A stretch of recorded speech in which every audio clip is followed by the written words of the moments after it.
This is the Debunking Economics podcast with Steve Keen and Phil Dobbie. The Archives. Episode 218. The Cost of COVID Cocooning. Well, nobody is travelling very far in a hurry, are they? But lots of people are doing up their houses or moving into bigger ones, those with a job, of course. So, are we moving into a cocooning economy? And could that place greater emphasis on the home, meaning we're prepared to spend more of our income, if we have one, propping up the housing market? Is that an unfortunate consequence of COVID-19 or not? We'll look at that today on the Debunking Economics podcast with Professor Steve Keen. I'm Phil Dobbie. So, Steve, how about this as a theory? If economies bounce back at some point, for example, we find a vaccine, will the money supply that's be increased as a result of all this government stimulus?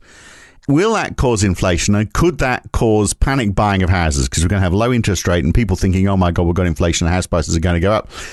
We've got to do it now. Normally, of course, central banks would react to that by lifting interest rates, so they try and keep inflation. But of course, we're going to have very high unemployment, so high that they really can't do that. So is there a chance that we're going to see runaway house prices as a consequence of COVID-19 and other assets, and central banks not being able to do a jot to stop it? Is there a danger that could happen? Well, I mean, looking at what's happening in Australia and Canada right now, my automatic reaction would be to say, no, the credit dynamics are going to be disastrous. We won't see that. But at the same time, at the moment, we're seeing all the attempts by governments, particularly the Australian and the Canadian governments, to prop up their housing markets. And some people seem to be reacting by going in and at least in the Canadian data, from what I'm seeing, going back and bidding up house prices once more. It seems incomprehensible to me. Yeah. Because, but there's a whole chunk of people who are doing okay out of this. So there's all the people who, for example, in the UK, and look, my wife is one of them. She's fortunate that she's still working. We're both working. I've always worked from home. She used to travel into London. And we've got lots of friends who, used to spend 30 quid a day travelling into London, who've still got a job working from home. That's just the beginning of it. They save 30 quid, then they save on sandwiches and lunch and all that sort of stuff. All of a sudden they find that they've actually got more money than they've ever had. And so they're spending it on doing up their houses or buying new houses because, let's call it half. Half the population is doing okay. The other half is completely devastated. So the half that's got the money could buy houses and push inflation and push house prices and inflation generally could go up. I don't know about inflation going up, but I mean, we're certainly seeing some weird dynamics in house prices. It's still open slather in Australia. I'm seeing clearance rates in auctions, which the particular Australian pastime of treating the suburban house like it's a Da Vinci, and auction on site and nonsense like that. Yeah. But the clearance rates are running down to about 50%, and normally you need about a 70% or 80% clearance rate to actually talk about rising prices. And at the same time, I'm getting bombarded now with emails about all these great buying opportunities in Brisbane, which is one of the last places I'd want to live given its temperature situation. So it is a total crapshoot. I'm not going to argue that I've got any crystal ball to talk through it. But and a large part of what I do as well is, I work at the aggregate level. I'm really looking at the aggregate level of private debt, aggregate direction of house prices and so on. What you're talking about is actually partly distributional, in that there are some people at the upper end of the income strata who don't have a large amount of debt and whose spending on commodities has been reduced by the whole COVID experience. 30 quid a day is not to be sneezed at in terms of saving yourself that on ridiculously high rail fares. And so where's the money going to go? It's not going to go into Marks and Spencer and buying commodities. It's going to go into property, as you say. So you could well have a high-end house price boom while the low end completely funks. And with a low, driven in part as well by a low interest rate, which is going to be there for some time. So if we look in the United States, it's not just obviously a UK phenomenon or a US phenomenon. The NAHB house price index in the United States this week has gone from 67 last August down to 30 in April and up to 78 for August 2020. Current sales have gone from 73 to 84. People with the intention to buy in the next 6 months has gone from 71 last year to 78 now.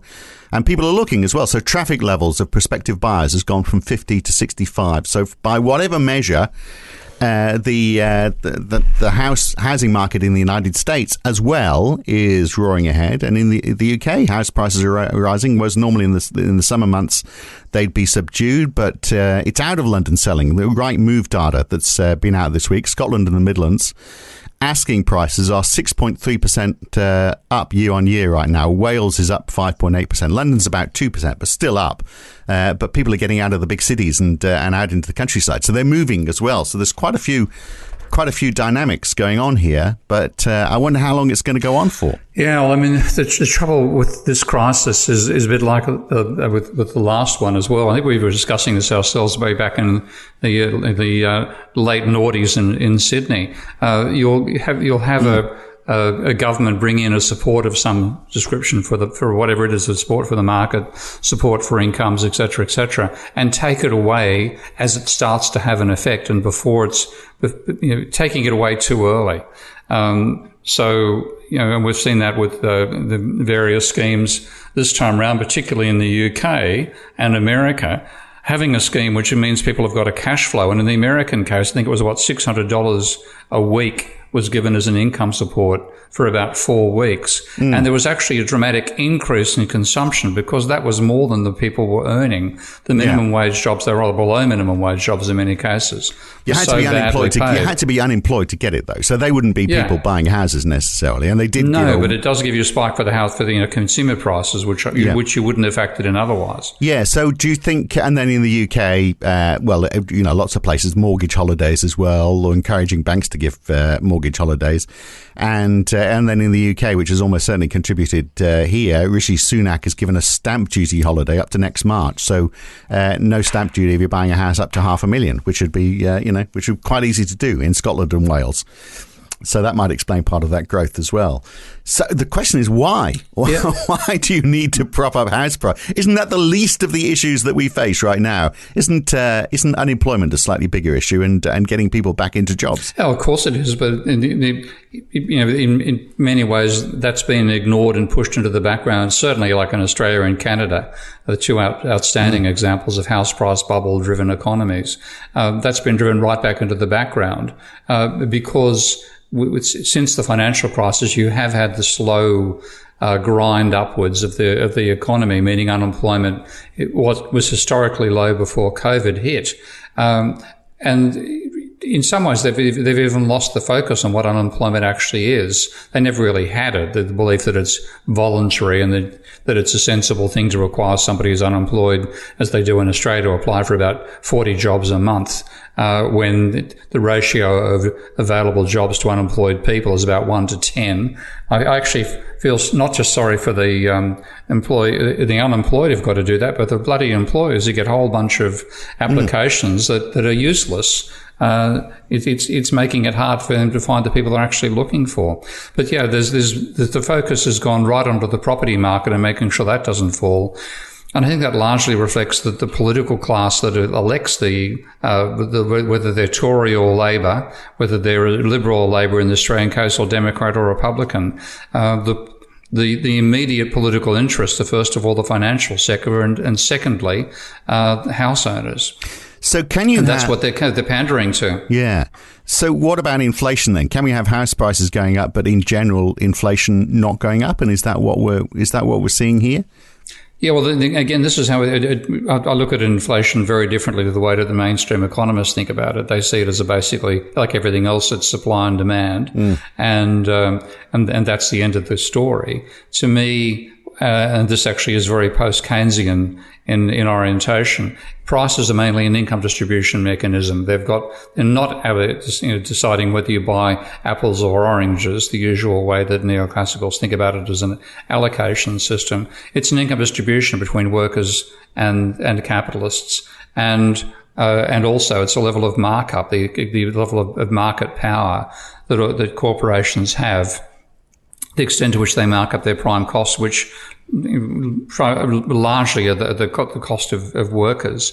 So if you have in insecure workforce, and that's certainly what we have now, even when you had relatively high recorded levels of employment before COVID struck, you have a working class that's not about to campaign for wage rises, so that itself is giving you deflation. And then secondly, you have the capacity for manufacturers to put their markups up to some extent in a crisis like you're in now, particularly in corporations that are carrying a large amount of debt themselves, not just households, because their debt servicing costs are going up courtesy of COVID. They're likely to cut their markups. So what you're likely to get is a double whammy: workers who can't demand wage rises, corporations cutting markups to try to get sales in through their door rather than through their competitor's door. Yeah. If they all do it, you do what I call Irving Fisher's paradox, as he put it when his debt deflation theory of Great Depressions. The more debtors pay, the more they owe, because the fall in the amount of debt that's outstanding, courtesy of trying to repay debt in a crisis like this, is exceeded by the fall in GDP, so the ratio of debt to GDP actually rises even as debt falls. So I'm still expecting deflation in the consumer price index. Well, yeah, I mean, certainly, I mean, we're not seeing a lot of inflation right now because a big contributor of that's been the fact that oil's fallen so much, because we had WTI over $60 for most of last year. Actually, of course, we had that negative price in late April. It's now struggling to get over $40. That's a chunk of what people are spending, isn't it? So that's so that's contributing to it all. But your argument there, I don't think many neoclassic economists would argue, because I mean it's an accepted relationship, isn't it, between unemployment rates and inflation. That if unemployment, if more people are unemployed, then inflation cools, and probably for precisely the reason you've given there, that bosses go, well, I don't need to pay you anymore because there's lots of people looking for jobs, and it's not you, it's going to be someone else. Yeah, I mean, the neoclassics are actually disputing that one right now. They're trying to argue that there is no relationship in that area. They're all at sea because, of course, they can't really explain why inflation has been so low for the last 1.5 decades, or more going on close to 3 decades now. They expected with falling unemployment there would be rising inflation. Of course, they're in charge of central banks as neoclassical economists who staff those institutions, and they've set themselves a target inflation rate of 2%, which used to be the floor, and now it's the ceiling, and they can't get themselves back to the ceiling again. So they're all at sea. But overall, I think from a non-neoclassical point of view, it makes sense to say we're going to get consumer price deflation out of this. But with all the machinations going on asset markets, you could easily have price inflation at the upper end of asset markets combined with deflation in consumer prices, and that's going to give us even more of a disconnect between asset prices and consumer prices. Well, again, it gets down to the haves and the have-nots, isn't it? And I mean, you often talk about the difference between the financial class and everybody else, and obviously that's still around. Only more, perhaps more so as more money is pumped into the economy through the financial sector. But there's another divide now, isn't there? There's those people who still have a job and those who don't, which is largely driven by the sectors you're in. So if you're in hospitality and tourism, you've got a pretty bleak future.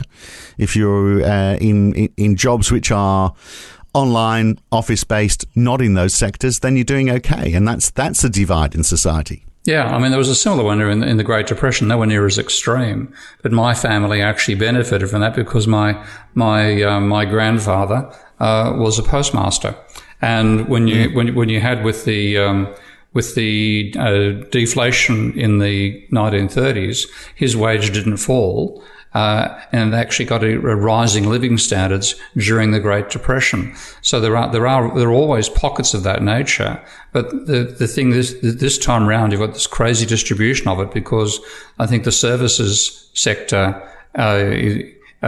is obviously where most of the suffering is occurring directly. Anybody involved in entertainment, in tourism, and in transportation is potentially screwed, and they're going to be forced into distressed sales.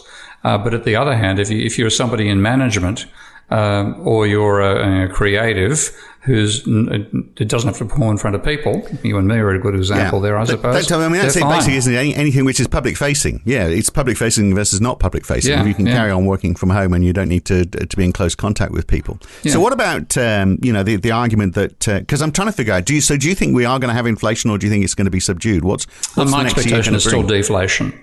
The consumer price index, I'm fairly confident of that. In terms of asset markets, you just completely give up on the stock market. That is, the level the stock market's been inflated to is just looking more and more ridiculous with time. Well, and every day seems like a new high. Yeah, and but it's partly because, again, this as people say, don't fight the Fed. The Fed is, when it got involved in QE, quantitative easing, it really saw its role as trying to cause asset price inflation to generate what they called a wealth effect that they thought would give extra consumption and boost the real economy. It's the most roundabout way to drive the real economy up you could imagine, but that's what they did. And then ever since then, any period of a falling asset price market gets them back in there again with QE, with bond purchases, in general, and bang, you've got asset prices out of control. It's no longer got any relationship to, and there's certainly speculation on top, but it's very largely driven by the central banks. Right, and look, we can talk about this a bit more next week, but I wonder, because we're going to talk a bit more about modern monetary theory next week and how that applies to what's going on right now. But I'm just wondering whether we'll see that inflation will pick up, and whether that's what people are expecting with so much money being pumped into the economy. So could that asset price bubble crash? Because look at what happened for the US dollar, for example. It shot up at the beginning of the crisis. It gained 9% in just a couple of weeks in March. And then it lost all of that and more since, and it's now at a 2-year low. Meanwhile, gold up more than 30% since the start of the year. Silver is up almost 60%. I mean, that seems like either that is a hedge against inflation, which is normally the reason people turn to precious metals, or they've lost confidence in the dollar and they're going, well, there's just so much of it around now, it's going to lose its value. I think it's more of a hedge. This is one thing when I'm seeing all the discussions about how, particularly the Bitcoin crowd, are saying that this is a sign of the rise of Bitcoin, get out of fiat currencies, get into Bitcoin. And a large part of the thinking is that Bitcoin is a trustless mechanism. You don't need to trust anybody. You trust the algorithm instead. There's plenty of good challenges to that. But the only way it works as a form of money is if people trust it. Now, if you get a real breakdown going on, if you see the sorts of social conflict we're seeing in America right now, and you then have to wonder, well, how do I actually pay for something? The whole idea, if it went across to being gold that was the basis of buying something, or Bitcoin that was the basis of buying something, there'd only be a tiny fraction of the population that could actually shop. In which case, A, it wouldn't work at a macro level, and B, most people aren't going to be using that in the first place. They're going to probably go back and trust the greenback in the same sort of way ultimately, and this is not the analogy I want to make, but it's what happened. The Roman coins were being used 500 years to 1,000 years after the collapse of the Roman Empire because they were an accepted means. People, they could accept those coins as a shared means of value, and they were widely distributed. The thought of that happening with Bitcoin or gold now is just, it's a fantasy. Right, but a lot of people are buying gold. It does seem to keep on going up. And you can't help feeling a big chunk of that is people going, well, the US dollar is going to be worth a lot less. And so I'll move it into gold, and then I'll move it back again once it's had its big fall. And I've beaten inflation. So maybe it is hedging. But that shows the I think it's hedging, yeah. But that shows the expectation, isn't it? The US dollar is going to continue to lose value. And what impact is that going to have on the global economy? Well, that's really, I think, the more important question over time, because we're seeing a complete disruption of the globe now with COVID. You have a handful of countries, and it's really down to a handful now, that are COVID-free and aren't about to start trade importing from anybody else, where those imports might in any way mean a new outbreak of COVID. China is one of them. At the other time, you've got countries like France, Germany, Spain, Italy, England, and and America itself, of course, where every time they try to open up, they get another surge again. They're going to be shutting down once more. This is a world where the only way to be sure you're going to get anything delivered is to make it yourself. And I think we're going to see a trend towards or what neoclassical economists call autarky, rather than trade. Now, that just means a whole swathe of what we're used to, including obviously airlines, but also shipping and so on, just disappear of economic activities. It's not the sort of world in which I'd be wanting to bet on rising house prices or on gold becoming the means of exchange. I think you come back and say a strong state is the one insurance you're going to have for the future. But a strong state means a state that is spending and investing on that structural change. Yeah, and that's where the Chinese are likely to come out ahead. The Americans, at the moment are a total disaster. So. They can't even agree on short-term measures, let alone trying to develop some sort of long-term plan. So, I mean, if we look at inflation where it is right now, it is pretty low. In the UK, 0.8% quarter on quarter, but it was down to 0.3% in 2015. So it has been lower.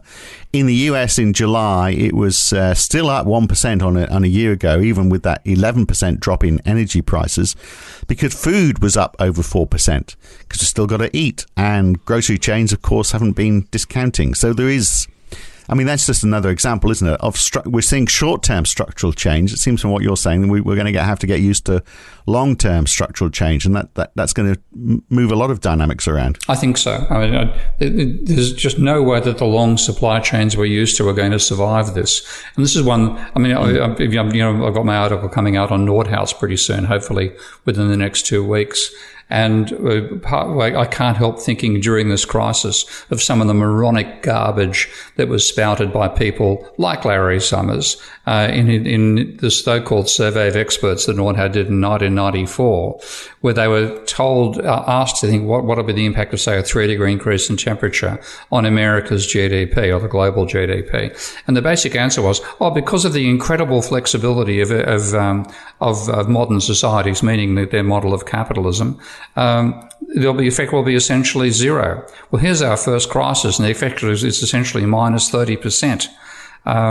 So the lack of resilience, the lack of robustness of our society, I think we're only seeing the beginning of that being established, and in the future we're going to drift into.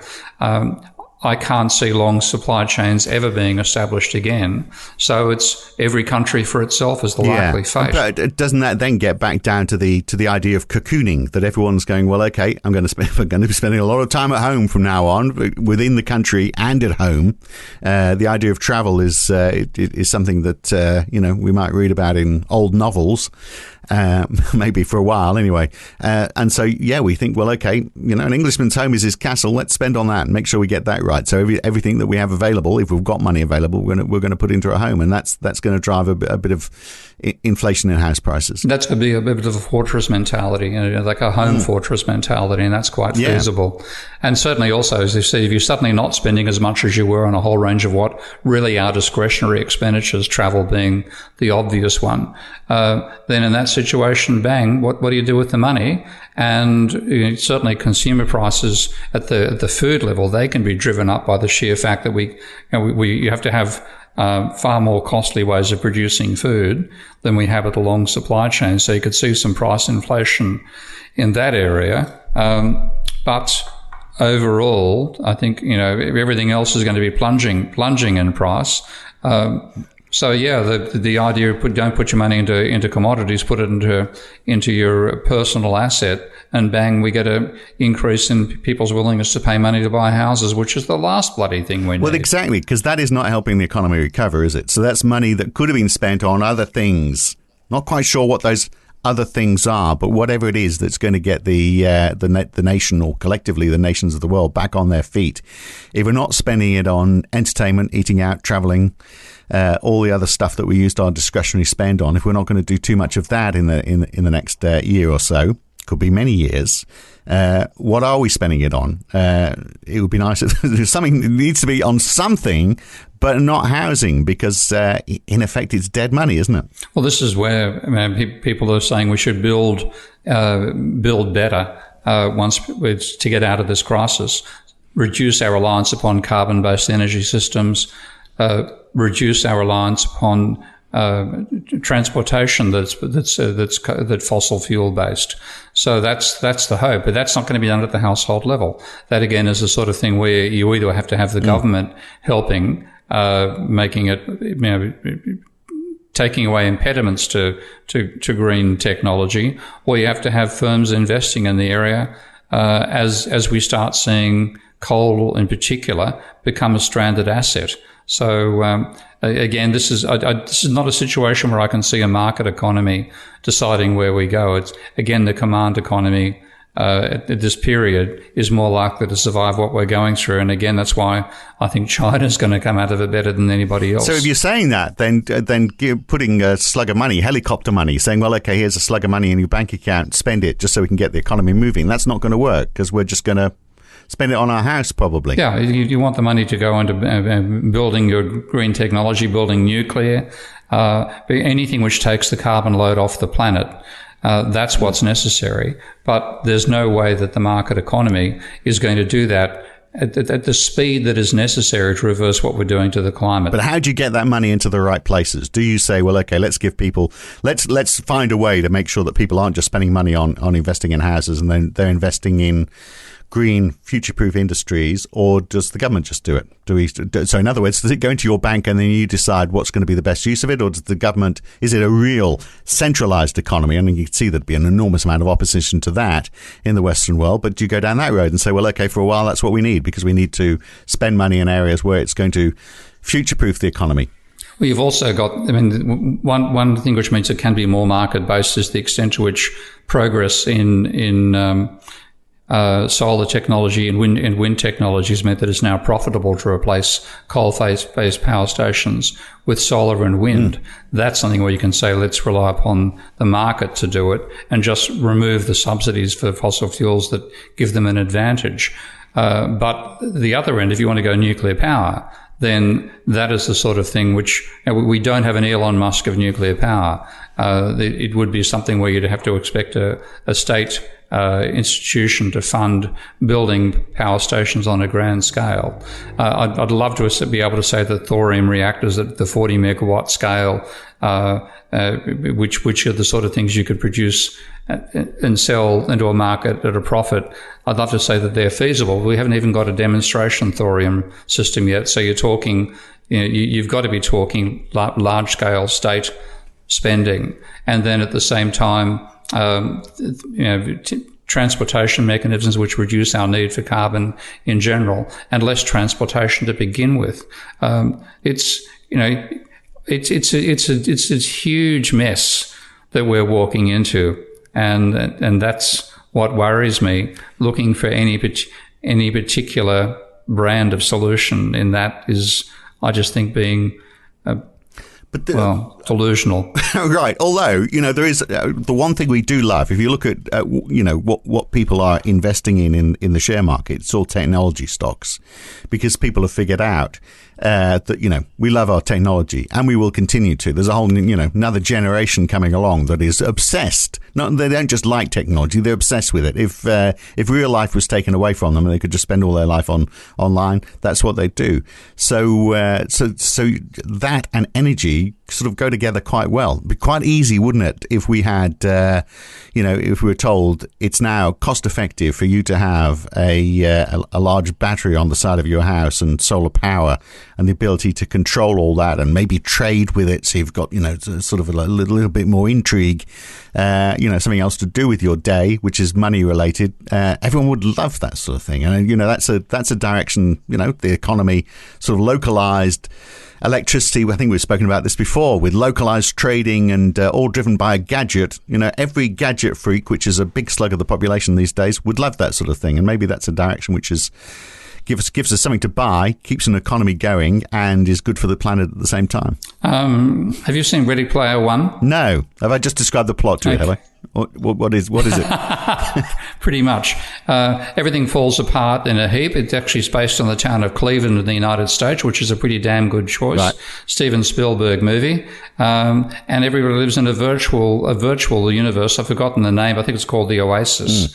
And you barely subsist in the physical world while you go and live in the fancy world of a virtual space. Well, there's been a few movies like that, haven't there? But I mean, I'm talking about still living in the real world. I'm just thinking, is there a way that we can use our love of technology to drive a new industry which is going to be good for the planet? I think that's basically my argument. And I'm sure the answer is yes. Travel is gone. Yeah. So virtual travel becomes a possible way of replacing that. But the bandwidth, the technology requirements to actually make that feasible, we're close. This is the crazy thing. If you ask this question in 10 years' time, the answer would be, yeah, of course we can do that. Yeah.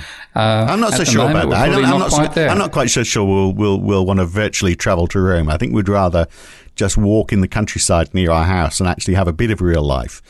And that's more localism, more of a local way of life. Yeah. And that's what we're going to be forced to. And there's one reason why I expect Southeast Asian economies, even though they're going to suffer more from the climate change effect, I think they're going to be better because they haven't become as disconnected from the local level as the advanced economies have.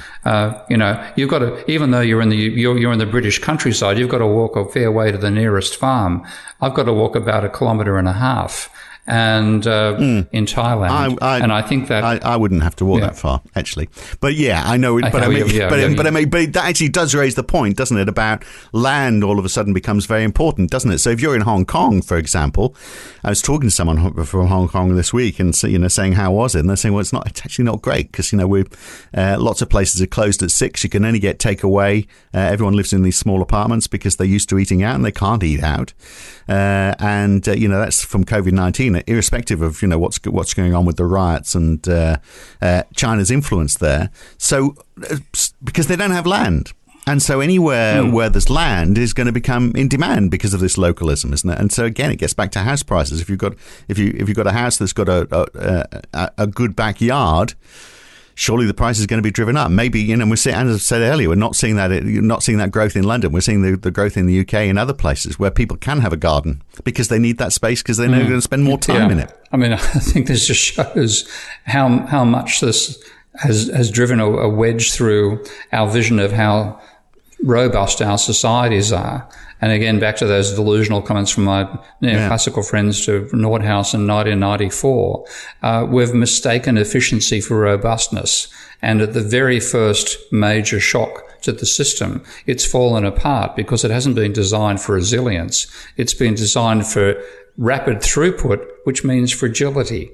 And you break it anywhere along the system, you break everything. And we're now in a case of, okay, we've smashed everything up. How are you going to put the pieces back together again? And my trouble is we're trying to do that while we're still carrying over the accumulated private debt hangover from the last crisis, which we haven't even cleared. And then if we expect people to cover their cash flows out of the type of physical economy that's going to exist during and in the aftermath of COVID, they're just not going to be able to do it. So that's why I expect to see, a deflationary trend overall, even if we're seeing inflation in asset markets right now. Right. Well, it's going to be, it's going to be a telling year, isn't it? Because this thing is going to be around this time next year. And almost saying, we look at the numbers now; they are creeping back up again, almost everywhere. We're getting ready for the second wave. There's going to be more government money. There's going to be more people losing their jobs. There's going to be more people getting into debt as a result of it. So, where does it end? I don't want to answer that question. Who knows? Rhetorical question, isn't it? Well, I know where we end. We end right now till next week. That's a segue, folks. They call it in the trade. We'll look at modern monetary theory next week and how governments are spending like crazy. And have we sort of reached modern monetary theory by default? We'll look at that next week. Good to talk, Steve. Thanks, mate. Okay, bye. So what do you reckon to this cocooning idea? Is that what's happening? Are you doing a bit of that? And what do you think the economic consequences are going to be if we are all living local, spending local, but also spending a lot on our houses because that's where we're spending most of our time? Leave a message wherever you're listening to this. We'll be back again next week. I'm Phil Dobbie. He's Steve Keen. Thanks for listening. If you've enjoyed this podcast, then please share it with your friends, like it on YouTube, and subscribe to this channel.